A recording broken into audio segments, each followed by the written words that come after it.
नमस्कार, मैं रचना शर्मा। चढ़ती कला टाइम टीवी देख रहे हैं सभी दर्शकों का स्वागत करती हूं। आप देख रहे हैं उत्तर प्रदेश के समाचार।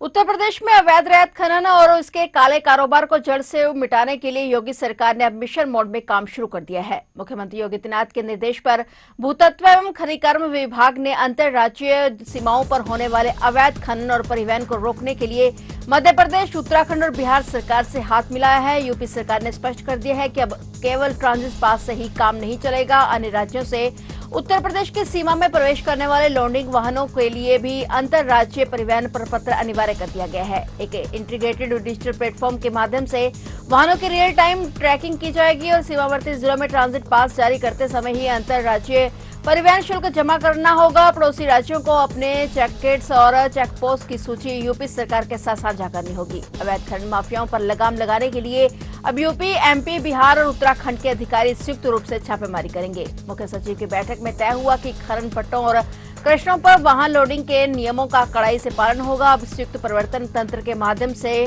गंगा बेसिन में रेत के अवैध खनन को रोका जाएगा। इससे न केवल पर्यावरण का संरक्षण होगा बल्कि सरकारी राजस्व में बड़ी बढ़ोतरी होने की उम्मीद है। मुख्यमंत्री योगी आदित्यनाथ का यह विजन अवैध खनन के खिलाफ जीरो टॉलरेंस की नीति को दर्शाता है। पारदर्शिता और तकनीक के इस मेल से अवैध खनन के सिंडिकेट को तोड़ना अब आसान होगा।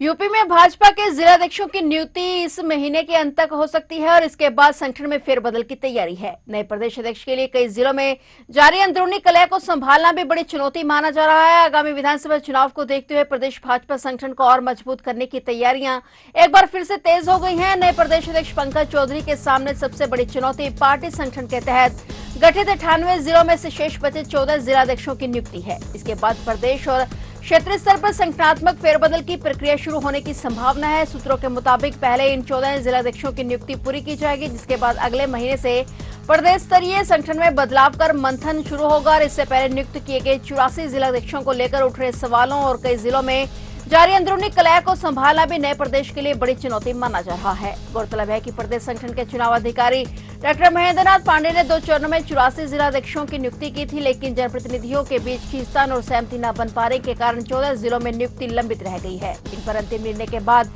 जिलाध्यक्षों की घोषणा की जाएगी, जिसके बाद प्रदेश और क्षेत्रीय संगठन में व्यापक फेरबदल की प्रक्रिया शुरू होगी।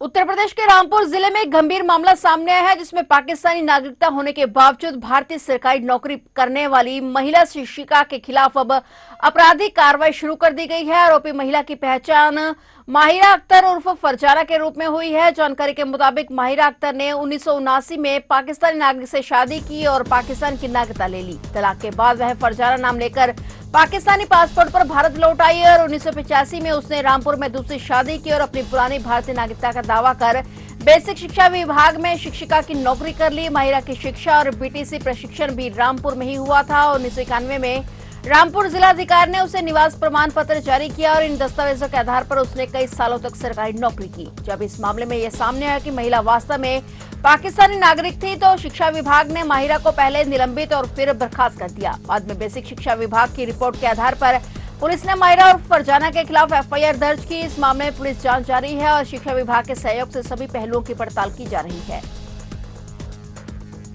फूड विभाग की टीम ने नोएडा सेक्टर 18 के लगभग 24 दुकानों पर छापेमारी की और इस दौरान 16 दुकानदारों को नोटिस जारी किया गया है। विभाग ने निर्देश दिए कि 3 दिन के अंदर साफ सफाई कर उसकी सूचना प्रशासन को दी जाए, नहीं तो दुकानों और रेस्टोरेंट का लाइसेंस निरस्त कर दिया जाएगा। ग्राहकों की लगातार मिल रही शिकायतों के बाद फूड विभाग की टीम ने मार्केट के नए कई रेस्टोरेंट और फूड स्टॉल पर एक साथ छापेमारी की। इस दौरान कई रेस्टोरेंट और फूड कोर्ट में भारी गंदगी मिली है और कई जगह पर वेज और नॉन वेज आइटम्स एक साथ रखे हुए मिले। विभाग ने निर्देश दिए कि 3 दिन के अंदर साफ सफाई कर इसकी सूचना प्रशासन को दी जाए, नहीं तो दुकानों और रेस्टोरेंट का लाइसेंस निरस्त कर दिया जाएगा। अगर कोई भी रेस्टोरेंट मालिक नियमों का उल्लंघन करता पाया गया तो उस पर भारी जुर्माने के साथ साथ कानूनी कार्रवाई भी की जाएगी।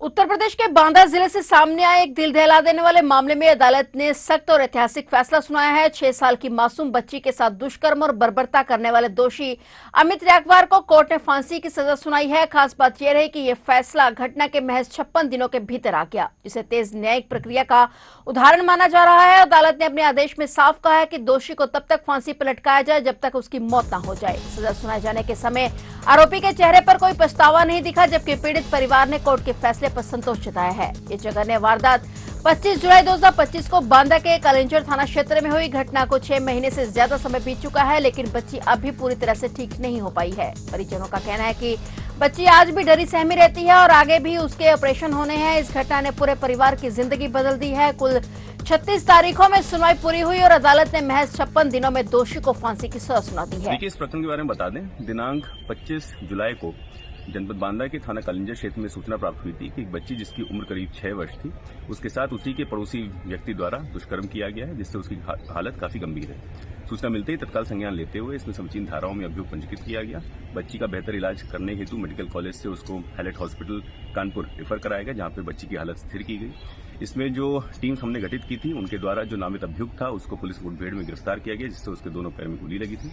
इस पूरे प्रकरण की विवेचना को साक्ष्य संकलन करते हुए, टेक्निकल साक्ष्य संकलित करते हुए जल्द से जल्द समय में इसको माननीय न्यायालय के समक्ष प्रस्तुत किया गया था चार्जशीट को।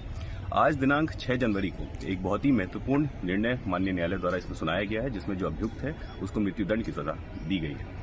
उत्तर प्रदेश की राजधानी लखनऊ में अलग अलग जगह में कुल 5 शव मिलने से सनसनी फैल गई है। इस घटनाओं में गोमती नदी से युवक युवती के शव, एक सरसों के खेत से नरकंकाल और एक बावर्ची की संदिग्ध मौत शामिल है। सभी मामलों में पुलिस जांच में जुटी हुई है। लखनऊ के गोमती नगर थाना क्षेत्र में गोमती नदी में एक युवक और एक युवती का शव उतराता हुआ मिला और सूचना मिलते ही पुलिस मौके पर पहुंची और गोताखोरों की मदद से दोनों शवों को नदी से बाहर निकाला गया। फिलहाल दोनों शवों को पोस्टमार्टम के लिए मोर्चे में भेज दिया गया है। इसके अलावा लखनऊ के नगराम थाना क्षेत्र के ग्राम कुबेरा में एक सरसों के खेत में नरकंकाल बरामद किया गया है। शंका जताई जा रही है कि यह कंकाल 13 दिसंबर 2025 से लापता पूनम का हो सकता है। मौत की सही वजह पोस्टमार्टम और डीएनए जांच के बाद ही साफ हो सकेगी। इस बीच लखनऊ के विभूति खंड थाना क्षेत्र में एक और मामला सामने आया। यहाँ एक निजी कंस्ट्रक्शन कंपनी में काम करने वाले बावर्ची एल लाल शर्मा 35 वर्षीय की संदिग्ध हालत में मौत हो गई।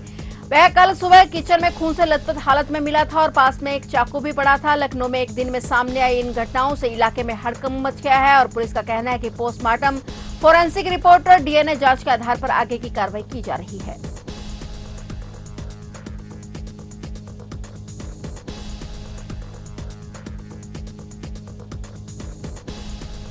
लोक गायिका नेहा सिंह राठौर को सुप्रीम कोर्ट से बड़ी राहत मिली है। सुप्रीम कोर्ट ने उसकी गिरफ्तारी पर अंतरिम रोक लगा दी है। दरअसल इलाहाबाद हाई कोर्ट से अग्रिम जमानत याचिका खारिज होने के बाद नेहा ने सुप्रीम कोर्ट में याचिका दाखिल की थी। बता दें कि यह मामला पहलगाम आतंकी हमले और प्रधानमंत्री नरेंद्र मोदी को लेकर सोशल मीडिया पर की गई कथित विवादित पोस्ट से जुड़ा हुआ है। सुप्रीम कोर्ट की जस्टिस जेके माहेश्वरी और जस्टिस अतुल एस चंद्रूकर की पीठ ने इस प्रकरण में उत्तर प्रदेश सरकार और शिकायतकर्ता अभय प्रताप सिंह को नोटिस जारी करते हुए जवाब मांगा है। कोर्ट ने स्पष्ट किया है कि नेहा सिंह राठौर को 19 जनवरी को पुलिस की पूछताछ में शामिल होना अनिवार्य होगा। साथ ही चेतावनी दी गई कि यदि उन्होंने जांच में सहयोग नहीं किया तो इसे गंभीरता से लिया जाएगा। गौरतलब है कि नेहा सिंह राठौर के खिलाफ लखनऊ के हजरतगंज थाने में एफआईआर दर्ज है। आरोप है कि कश्मीर के पहलगाम में हुए आतंकी हमले के बाद जिसमें 26 पर्यटकों की मौत हुई थी, उन्होंने सोशल मीडिया पर कथित रूप से ऐसे बयान पोस्ट किए जो दो समुदायों के बीच नफरत फैलाने और राष्ट्रीय अखंडता को प्रभावित करने वाले बताए गए।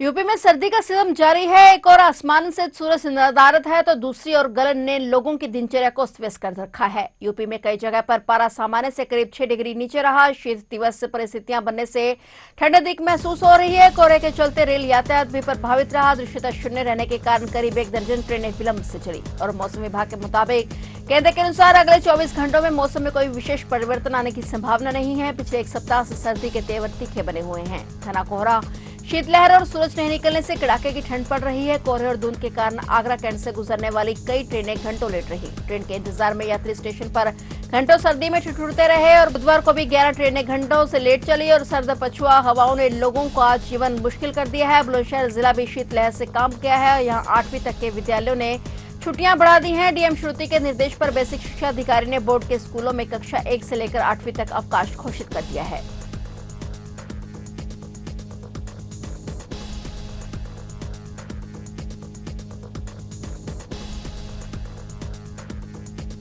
फिलहाल उत्तर प्रदेश के समाचारों में इतना ही। और नए समाचारों के साथ फिर से हाजिर होंगे, तब तक के लिए देखते रहिए चढ़ती कला टाइम टीवी।